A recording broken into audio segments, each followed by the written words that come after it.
Welcome to another little masterclass with me. Oh my God, I'm so excited. I absolutely love these. You know how much I just love pulling together and like thinking about sharing something new with you guys. But it was really funny because I sat in my with my journal one day and I asked myself, what's something that I do unconsciously that might be useful to my amazing community? And this is what came out. I realized that over the last 15 years, I have produced over 300 keynotes. And I've produced really famous people's keynotes too, you know, from Brené Brown to Guy Kawasaki to Cindy Gallop to Jill Hicks to Jordan Newen, you know, hundreds of people. And I had this kind of realization that I've been building stages and putting people on stages for a really long time. And without realizing it, I've got this knack, I've got this understanding of what makes a killer keynote. And I know what I'm looking for when I'm curating. And so I thought, wouldn't it be useful to share that with you guys, to actually take some time to actually distill my process? Like when I'm looking for a killer keynote, when I'm thinking about spending a lot of money or not, or inviting someone to a stage or getting them on a podcast or whatever, what are the things that I look for? So this is me literally. I've got my kimono on. I'm opening the kimono and I'm going to share with you guys all the secrets and hopefully take you on a little bit of a journey to get you thinking differently about going beyond just getting on stages and thinking about how you actually land high-paying keynotes and really think about building a speaking business because there is a business and art of speaking. And probably the thing that I wanted to get you guys to think about today was from moving from just trying to get on a stage to really thinking about what is my message, what is my mission, and how do I make sure that I set myself up sustainably so that I'm not just giving myself away or like having this as a career goal. I'm thinking about this as an ecosystem of opportunities. So the first thing I'd say to you guys is the best speakers that I've worked with, they don't just land keynotes, they actually have built a business around their message. Their speaking is actually a brand amplifier. It fuels their books, their media, their courses, their consulting, their partnerships, but bigger than that, it fuels their mission. And when they're actually connected to using their speaking as a tool, as an opportunity, as an amplifier, it not only means that they have presence, you know, they've got an opportunity to connect with people in a much more meaningful way. They've also got an opportunity to feed their families through their speaking, which for me is really, really important because there are different kind of, I've created this thing and I'm actually going to show it to you because I think it's fucking cool. I have been playing with Napkin AI and let me just share my screen. I started thinking about what's a bit of a like maturity scale almost for speakers. You know, if you think about the performance maturity funnel, you kind of think that there are people who are looking for free exposure. You know, these are opportunities for you to have your own YouTube channel. You know, you're being invited on a podcast, you've been invited to be part of a local panel, you're part of an open mic, you're part of a meetup. That is really amazing practice. And you should say yes to those opportunities. Then there's opportunities to be part of, you know, low paid, entry level kind of events, webinars, small business events, local festivals, and knowing that, you know, some of these events don't have huge budgets, but they could be a really amazing opportunity for you to, again, practice your craft and have that exposure, that opportunity to, you know, hone your message and figure out what is it that I'm trying to say and to who. Then there's the mid-tier events, you know, the retreats, the corporate keynotes, the workshops, the industry conferences, the art festivals, maybe have a little bit more budget to play with. They may be a bit more strategic in their messaging. These are the ones where you might actually get approached, you know.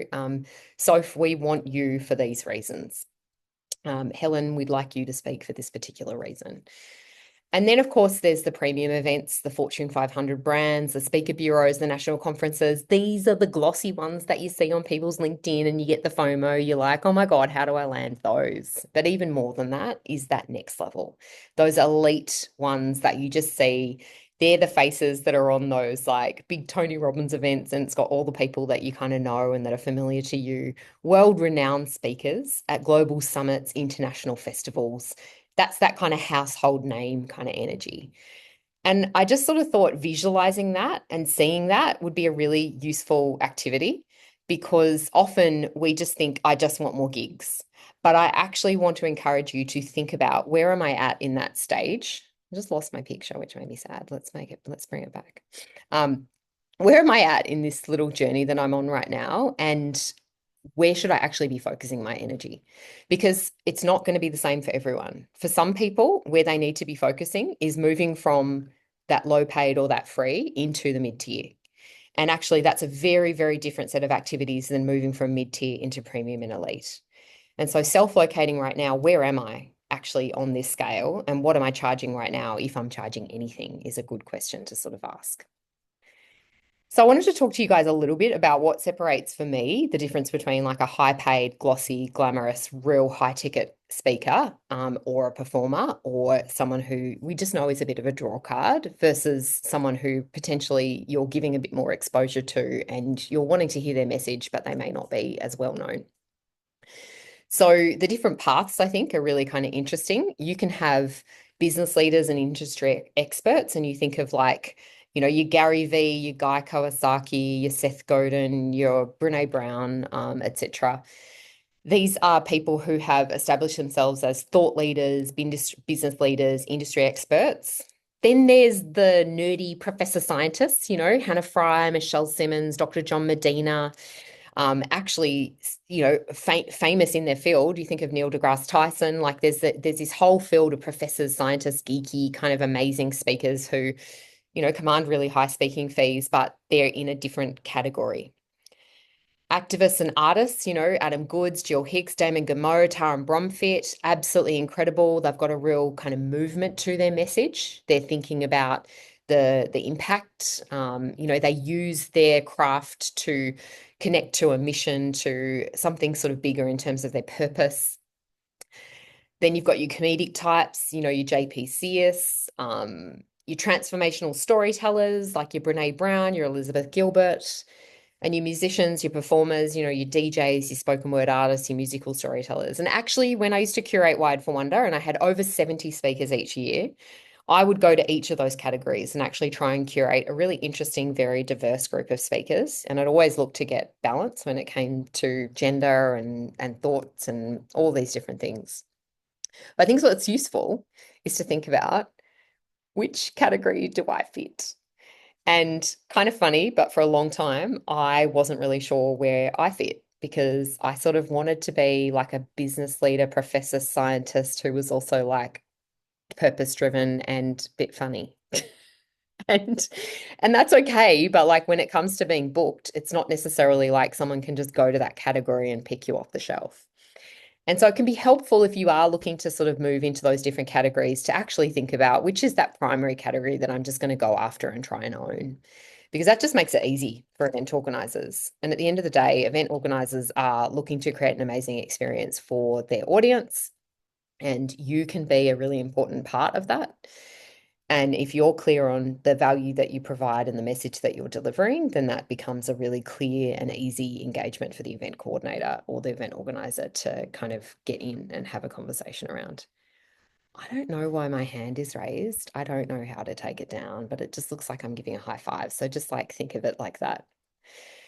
So you can choose as many categories as you like, but what I'd encourage you to do is think about, what's the primary category that I really want to like lean into and be known for. And of course, like I said, you can be a slashy, you can be like a business leader, industry expert who's also a bit geeky and sciencey and who loves a bit of creativity. Like add as many slashes as you like, but choose your primary category. That would be my big piece of advice. I have met amazing people who have pitched to me from all over the world wanting to get onto my stage. And the ones that I've said no to or just felt like resistance to are the ones that just feel like they're trying to be all things to all people. And I'm just not clear on what they're going to give my audience. When they feel like the rainbow, but I'm not really sure what my audience would walk away from. That would be something that would cause like resistance or a little bit of uncertainty for me. I've also said no or just like been put off by people who, again, are not super clear on the topic, or not really clear on like their value. So actually knowing your value and understanding like what your rates are and what you charge and what the difference between a free thing is versus not. So there are still, I do pro bono speaking every year. I give a couple of keynotes to causes that I absolutely freaking froth over or love, or schools or experiences that I just want to be a part of that I'm willing to potentially negotiate. But I've taken time to understand my value. I know my daily rate, I know my hourly rate, I know my keynote rate, I know my workshop rate. And actually knowing that and having that handy takes cognitive load, but also helps demonstrate to event coordinators and organizers. That's what I charge. It's cool. People know where you stand. So they're just like able to engage in a slightly different way. But one of the things that I look for and the things that I distilled is that I realized that I seem to get gravitated towards people, humans, speakers who know their value. They're able to actually use their voice to drive action and change. So they make the audience feel something. They make the audience do something. But they also seem to treat their speaking as part of a larger ecosystem. It's not just a gig. And I actually have been quite turned off by people who are just like, just give me the microphone and not necessarily clear on like the bigger picture and how that all fits together. If I can see that I'm giving someone a microphone and that is actually driving change or like supporting something in some way, that obviously feels different. It feels different for the audience as well. So thinking about your ecosystem.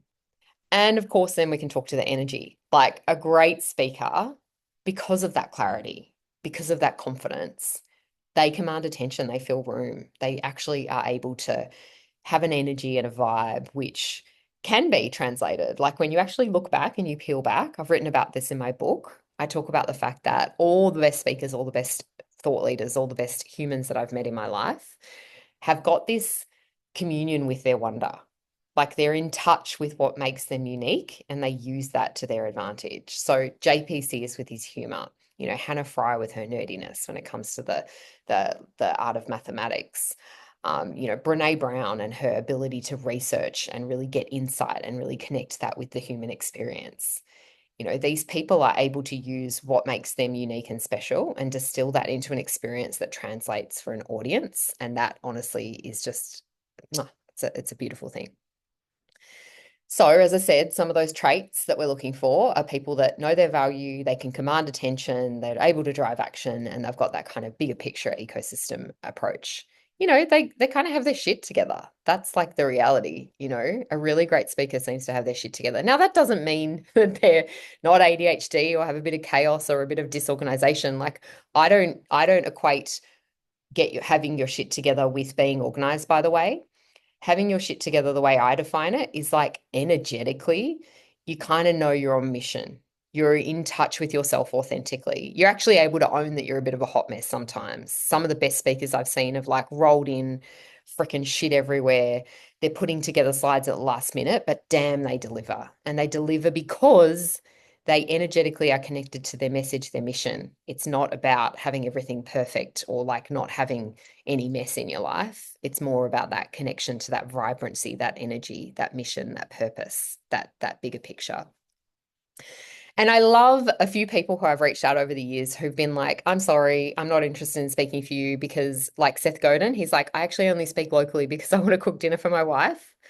And he can say no to global speaking gigs, even if you're offering him, 50 to 100K, because he's like, I've got a global reputation. He's known for being an absolutely amazing keynote speaker. He's known for being an absolutely robust thought leader. And he's got that ecosystem, that bigger picture that kind of connects back.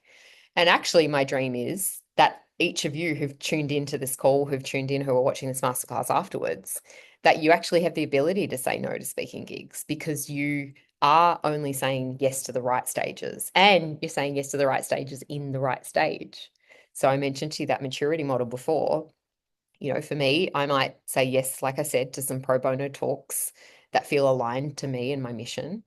But I'm also saying no to other events and smaller experiences that take me away from my mission, my family, my experience, if they are not offering the right remuneration, the right stage, the right energy, the right room. So being clear on that gives you the opportunity to say no to. And Brené Brown, she's like, well, my fee has to be this because my time, my travel, my preparation has to be justified. Again, that's a goal for me with you guys is to know your dollars, know your time, know your commitment, know your energy so that you're saying yes to the right stages. So again, just peeking behind the scenes, this is what me as a big event organizer in the past, I've looked for when booking a speaker. I'm absolutely looking to curate an amazing experience for my audience. I'm always thinking about my audience experience. It's like how are they going to feel when they're sitting in the room listening to this person? Are they going to be bored? Are they going to be yawning? Are they going to be fidgeting? Are they going to be thinking, "Oh my God, why am I here? What is this person trying to teach me?" And so honestly always sifting through those different thoughts. But I'm also thinking, you're not just there to inspire my audience, you're also there to help me fill a room. I want someone who can captivate and draw a crowd.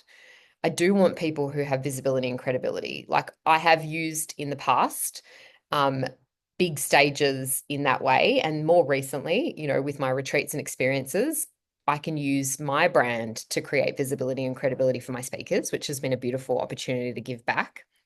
But just for you guys, in terms of like, that's not normal. The normal way is that people are looking for people who have visibility and credibility, and they're looking for that to actually co-create and be a partner in promotion, not just an Instagram tile, but to actually engage and share stories and build a list and get people along.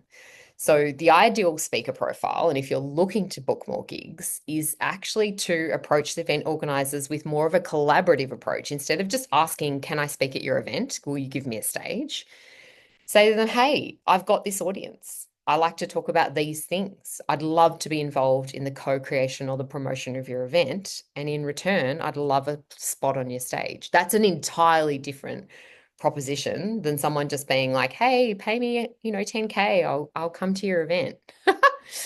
Be on that journey with them. And so some of the things, this is like a focus area for you guys, is think about your audience. Think about how you can actually encourage some credible marketing, building your own credibility, building your own thought leadership, practicing getting people along to events. The difference between, having lots of followers and being influential is the thing that I want people to think about. I don't actually have a lot of followers on Instagram, but I can get 80 people to a retreat overseas, so that's getting people to come places with you. That's the opportunity to influence versus just like have lots of followers. And I think thinking about that, thinking about your visibility and your credibility and how you can be a partner in promotion and a partner in change.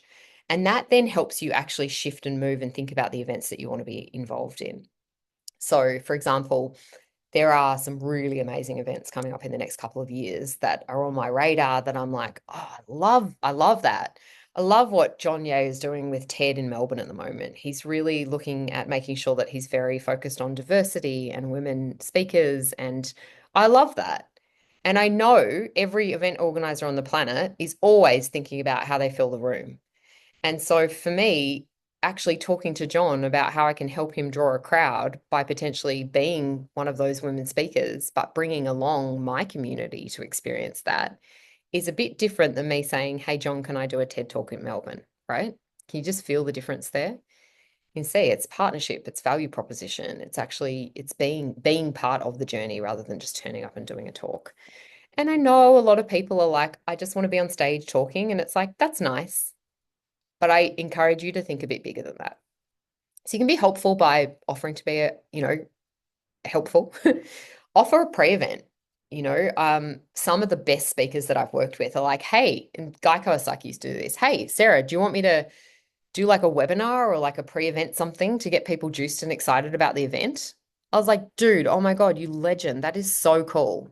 He was leveraging his media presence to help me build event buzz. You know, I think about other speakers who have been like, yeah, do you want to like go live? Let's go live. Let's do it together. Let's talk about why we're excited about the event. Again, leveraging their media presence to help build the event buzz. That really helps make sure we're getting the right people in the room. And you know what? That makes it a better experience for you as a speaker too. Because, as much as we say we go and if we change one life, we'll be happy, there's nothing more exciting than speaking to a full room. Most exhilarating talk of my life, standing in front of, thousands of people and emceeing Wired for Wonder, being mic'd up and the lights are like shining on your face and you've got this like glimpse of just faces, this sea of wonder in front of you. That is a feeling that I know all of you are just like absolutely made for. And that buzz exists if it's a full room. So trying to get more people to events is definitely one of the things that I think speakers need to be thinking about, not just event organizers, because it's for everyone. It's the guest experience, it's the speaker experience, it's the event coordinator experience, it's everyone's experience. So I've talked about why it's important to have a bit of a brand and some authority. And so I wanted to give you some steps that I've worked with people in the past that have really helped them and have helped them go on to, go from charging like 2 or 3K a keynote to landing their first 20 to 30K keynote. And it was subtle, but it's stuff that I would just encourage you to do today. So the first is to actually write a signature talk. So actually define one powerful keynote that actually is what you stand for. Write that keynote. I, of course, took my own pill last year. I sat and wrote my signature keynote for last year, which was about designing for accessibility. And I'm not kidding you, the next day I had an inquiry saying, "Hey, Sarah, we're looking for a speaker on neurodiversity and inclusion." And someone sort of said that you might be a good speaker for that. And I was like, dang, I literally wrote the keynote yesterday. How beautifully aligned is that? So taking the time to define your signature talk and do a signature talk every 6 months to a year. Have fresh content. You'll end up with a library of keynotes, which is really super useful. Again, great keynote speakers will actually be able to pull out that little library and be like, what do you want me to talk about? Actually, when I spoke to Brené Brown's team, it was like, which talk do you want her to do? Daring Greatly? Do you want her to do Dare to Lead? Do you want her to do Braving the Wilderness? Do you want her to do? I was like, no, I want her to do the vulnerability talk. Like, come on. I'm bringing her out to Australia in 2013. Like, let's do this. Let's like bring this to the stage. And it was just extraordinary. So have that powerful signature keynote that defines your brand. It's okay for it to shift, move, evolve, change. You're allowed to do more than one, but just like think about that. And a good keynote has a slide pack. I'm sorry, I don't have my slide pack here today, but like a good keynote has a slide pack. It can be simple as 10 slides. In fact, Guy Kawasaki, he has a really, really great keynote that he gave on my stage, Wired for Wonder. It's called The Art of the Start. I'll drop it into you guys afterwards and drop it in the notes below. But he talks about like defining that keynote and just having 10 slides. It's that pitch like a pro. Think of your keynote like a pitch. What do you want your audience to think, feel, see, do as a result of hearing from you today? Instead of you giving a presentation, think about how you're trying to move the audience in some way. And so your opening, your unique angle is, I think, really super important. If I go to give a talk on why I think kids should all be entrepreneurs, that's cool. But if I start a talk by saying to you guys that when my daughter was 5, I thought it'd be really interesting to try out this TED note that I'd seen where they said, stop asking children what they want to be when they grow up and start asking them what problems in the world they want to solve. And my 5-year-old told me that she wanted to solve war. That's a different opening, right? That's an emotive opening. Like I've already invited you into my world by telling you a personal story about my daughter and experience that I had with her. So think about leveraging your unique angle, your personal experiences, sharing a little bit of yourself and your unique experience. And that's one of the things that they ask you to do when you're doing a TED talk. Your opening is everything, right? That first 5 seconds, it makes or breaks that moment that you have. It's a first date. This is your opportunity to have the best conversation where you get to talk the whole time. So make sure you're like ready to kind of own that and leverage it. Are you funny or are you research based? But just like own that. Like I'm nerdy, I'm research based. Occasionally I drop an F-bomb. That's how I present and I can own that. In fact, I actually had a lot of fun looking over like a 2-hour keynote that I gave the other day and going through and finding the 15-second grabs where I'm just like, oh, fuck, just dropping like a ridiculous Aussie F-bomb in the middle. And I was like laughing my head off because I was like, that's very on brand for me. Own a niche. Thought leaders win by being known for something specific, and picking that niche and going deep on it. And I've encouraged Helen to do this. If you want to be a thought leader, all you have to do is share your thoughts. Like you have to make your thinking visible. Thought leaders make their thinking visible, and then they build on those thoughts, and then they share more around those thoughts, and they continue to show how their thinking is evolving in relation to that particular thing. And before you know it, they become a trusted advisor on that particular topic. Like that is the recipe for becoming a thought leader. It doesn't need to be more complicated than that. So tomorrow I could decide I want to be a thought leader on, color psychology. Well, if I was going to do that, I would present a white paper today. And then tomorrow I would present an article that I'd found on color psychology. And the next day I would present something else. And like I would just continue to talk about color psychology until you guys are like, yeah, Sarah Pirie-Nally, she's the color psychology woman, right? You just like will naturally create that kind of connection. I recently decided that I really wanted to own like the niche of practical AI. Like, how do we get people using AI for practicality? And so I did a masterclass on Monday. It's now on the internet. And I got approached yesterday by media saying, oh, hey, we were wanting to do this thing. And we noticed that like you talk about practical AI. I was like, lol, that was fast. So you can own a niche really quickly. It's about putting it out there. You can't own a niche quietly. You have to make sure that it's public, it's out there, you're publishing, start a Substack, make sure you've got a LinkedIn newsletter, like be prolific, get all the things. Um, and build the community. People book speakers that they feel connected to. I actually just had a call from someone this morning who was like introduced to me by someone else who wants to bring me in to do a piece of work. Lisa, who's on the call, was like, oh, my friend said that you should go to this. Like, people are more likely to recommend and connect you and get you in front of people when they're feeling connected. And the way to build a community is to be a community, actually create opportunities for people to come and play. Like I am committed to doing these masterclasses on a regular basis because firstly, I love them. They're my favorite thing to do. I love giving skill pills. It's an opportunity for me to share. I have aphantasia, and so actually having an opportunity to distill my thoughts and to actually put them onto paper and to share them back is actually part of my creative process. So, that's an opportunity for people to find and connect and have a conversation. That might be something you do. You could start a YouTube channel, you could start a podcast, you could, host a regular cup of tea meetup. Like, community doesn't have to be complex, but it does have to be a practice. Um, I've talked about the thought leadership thing. And then the social proof is, I think, important. We all need a photo of ourselves on stage to prove that we've done it. And I'll talk a little bit about one of the opportunities that I'm wanting to design and actually how you guys could potentially be part of that at the end of this. Because I think testimonials, media features, stage clips are great. But even if you filmed yourself in your lounge room with a green screen backdrop, like, and put it on YouTube, that is a talk, right? You don't have to have an audience of 1,000 people to record yourself giving a talk.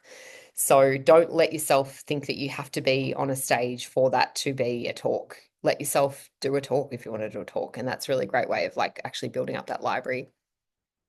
So I want y'all to have your signature talk, think about your strategic visibility, think about your unique angle, own a niche, and start building community.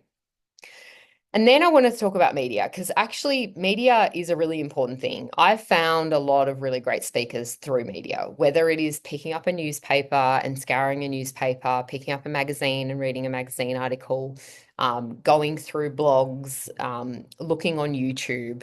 I used to curate speakers from magazines and newspapers articles. So if no one's talking about you, you're missing opportunities. You're missing opportunities to be known, to have that opportunity to be discovered by someone like me. Like I put so many people on stages in Wired for Wonder because I was interested in what they were putting out there.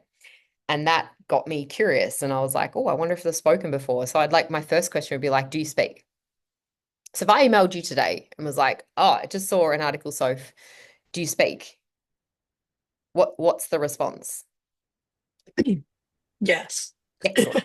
And here are my fees and here are my topics. Like, having something ready to go accelerates that booking process, right? Mhm. So Lisa, thinking about that for yourself as well. Like, if someone reached out to you today by email, I'm doing this event, it's going to be like 100 people here. We were interested in talking to you. What do you talk about? Just having that stuff ready to go, I think is really important.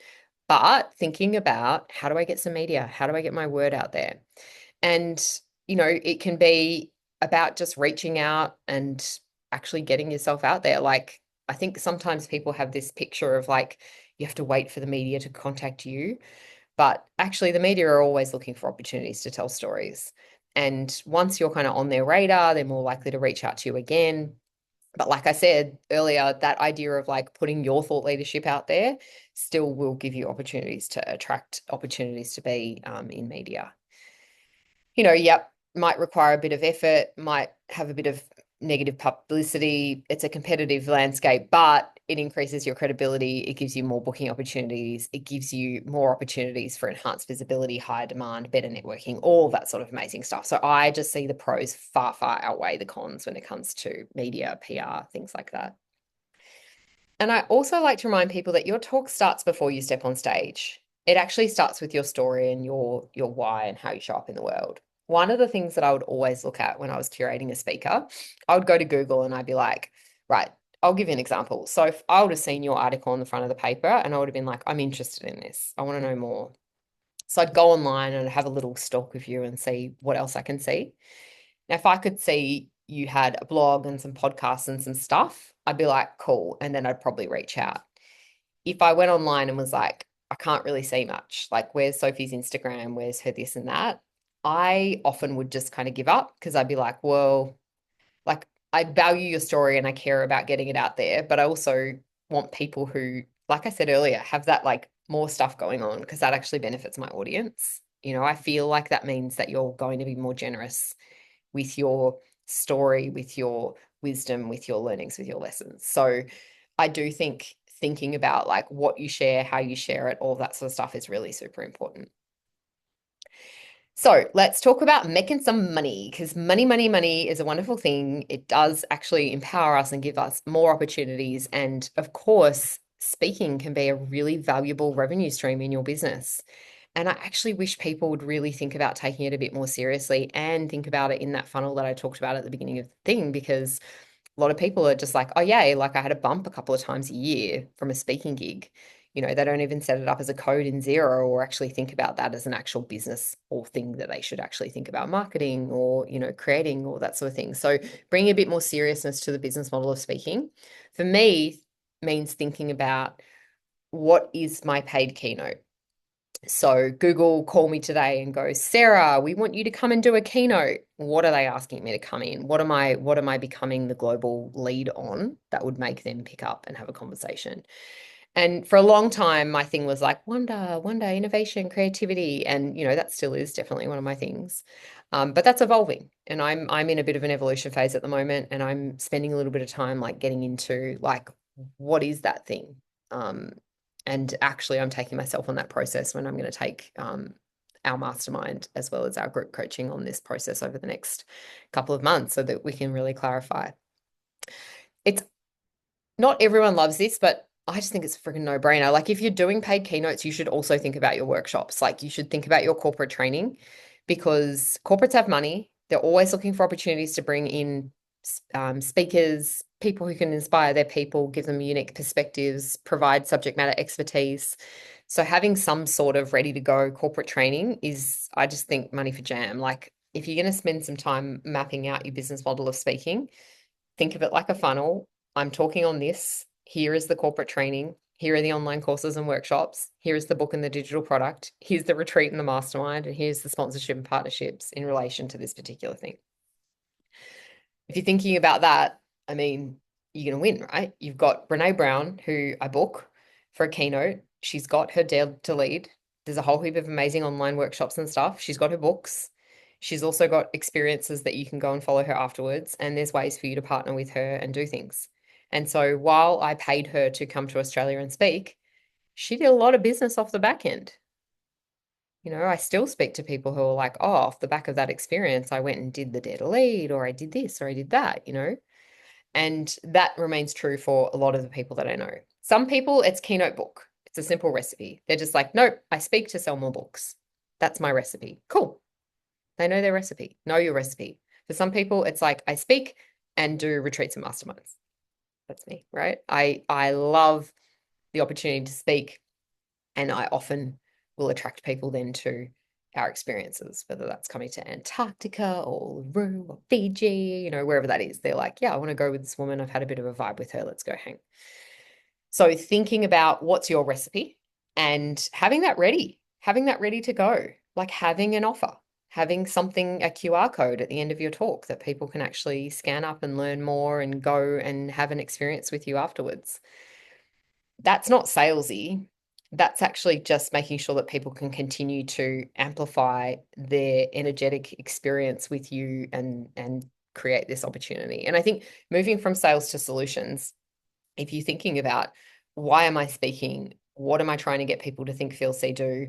What are the actions that they can take off the back of my keynote? What's one thing I could ask everyone to do today that could help actually my bigger agenda, but my bigger agenda is actually helping these people do this. And so it's all just like a circular goodness. Like we're making an impact and we're having a good time. So I think this is another like money, money, money one. Like, how do you charge more and how do you get booked faster? Like, please don't call yourself a motivational speaker. I don't think I've ever booked a motivational speaker, just to be really clear. And I have spent hundreds and hundreds of thousands, if not millions. No, I've spent millions. I've spent millions of dollars on speakers. I have never, ever, ever booked a motivational speaker. I would never book a motivational speaker. I would book someone who was solving a problem or who was sharing a story that would make people feel things. I would book someone who was like gonna make people laugh or cry or like move in a direction, you know? So the movement I think is really important. But I wouldn't book someone who was just like, oh yeah, they're there to motivate people. I don't I don't buy that. Sorry. Um, Invest in a high quality speaker reel. It's useful. It helps you get booked. Like I said before, in my research, when I would like see someone somewhere or hear someone talk about something, I would go and do my research. And if they had a speaker reel or some sort of talk that I could get a little sense for, that would be really super useful and it would accelerate my buying process. Have your clear keynote, so have that signature one, and a bit of a transformation promise. Like, what are my audience going to get out of this experience? Like, what are you doing to them? You know, how are you moving them in some way? You know, and it could be that you're bringing awareness to a particular topic. It could be that you are wanting people to change their behavior in some way. It could be that you have a solution to their problems. And then package it. Package it with back end offers. Like think about a bigger picture. So, yeah, I have this amazing keynote. I like to follow it up with a 3-month coaching offer. You know, there's programs that people can engage in, and I've obviously got books and use your travel as a leverage. So, for example, if you're approaching South by Southwest in America to go and keynote over there, be like, I'm happy to do this inclusive of travel. That can be like an interesting way for you to get that ladder up, but that is still getting you dollars, but travel. Just interesting sort of thing to think about.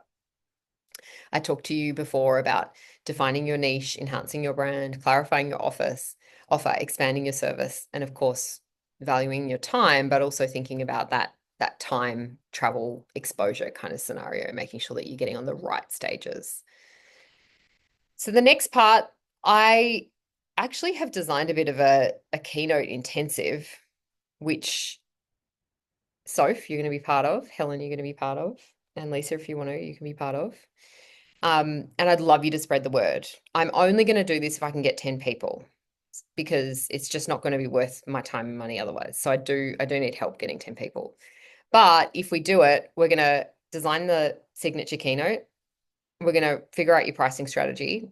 We're going to make sure you've got a speaking funnel, and we're actually going to meet up at a theater and film the keynote so that you've actually got a keynote to put on YouTube, which I think is really valuable. And I think that's going to be a lot of fun. So my ask for you guys today is to help me spread the word. I want to produce 10 amazing people with their high ticket keynote, their pricing strategy, and their speaking funnel. And it'll be a lot of fun. So I'm just going to very quickly